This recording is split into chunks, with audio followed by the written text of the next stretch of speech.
Alam mo, Susan, talaga namang nakaka-relax kapag nilalaro ang mga pets natin, hindi ba? Ay, totoo yan. Ang gandang stress reliever. Totoo yan, Kuya Kim. May ilang pets nga na kahit titigan mo lang, abay, parang sumasabay na rin sa agos at nawawala ang iyong problema.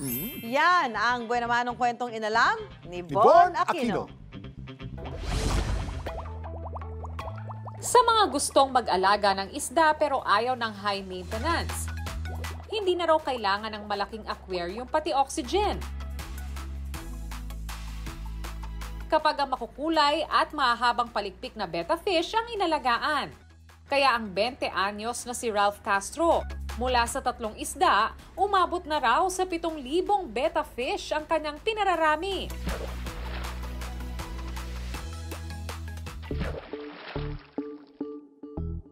Isang betta fish sa pinaka-popular na freshwater aquarium fish sa mundo. Ang kaibahan po nila sa ibang isda is hindi sila kailangan ng aerator or oxygen. From family po sila ng gurame na kaya nilang huminga sa surface ng tubig at hindi po sila kailangan malikot yung tubig. Marami raw ang nauhumaling sa betta fish dahil sa kakaibang kulay nito. Yung solid po is yung mga red solid, black solid, yellow solid, saka platinum, gold meron din po tayo. Tapos dito naman po sa pattern is meron naman po tayong butterfly. Doon naman po sa AOC ay meron silang base color na orange, red, light, and dark. Tapos meron po silang opaque pattern, saka meron po silang mapping sa body. Maliliit ang betta fish at lumalaki lang ng 1 hanggang 3 pulgada. Si male po is more aggressive, mas territorial po siya compare kay female, and mas intense yung kulay niya. Si female po ay medyo maputla, medyo maliit din po si female. Yung mga buntot niya or finnage niya is maliit. Maaari raw mabuhay ito ng 2 hanggang 5 taon, kaya si Ralph todo ang pag-aalaga sa mga isda. Bali, ang paglilinis po natin nito ay hinihigop lang po nung turkey baster or hose yung poop ng isda, yung waste niya sa ilalim ng tubig para lang hindi natin siya i-100 water change. Kasi po pag lagi natin pinapalitan, nawa-water shock po siya at nahihirapan siyang umadap sa tubig. Dapat alam mo na kilala rin ito sa tawag na Siamese fighting fish. Ang mga isdang ito hindi raw pwedeng pagsamahin sa iisang aquarium dahil tiyak na mag-aaway.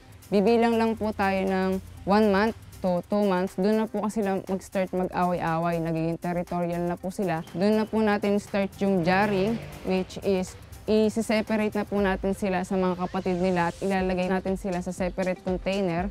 Kung makikita nyo po, ang kulay po ng galon ng toyo is kulay dilaw kasi meron po tayong nilalagay dyan talisay extract. Yung po kasi yung nagsisilbing pampabilis ng molting stage nila. After po nito, pag makita na natin yung potential ng isda, maganda yung kulay niya, mabilis siya nag-molt.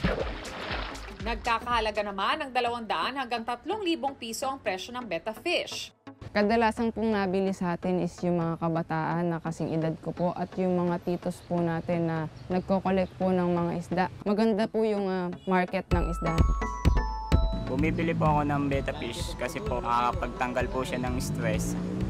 Tsaka kaya po ako nag-aalaga ay gaganda po ng kanilang mga color.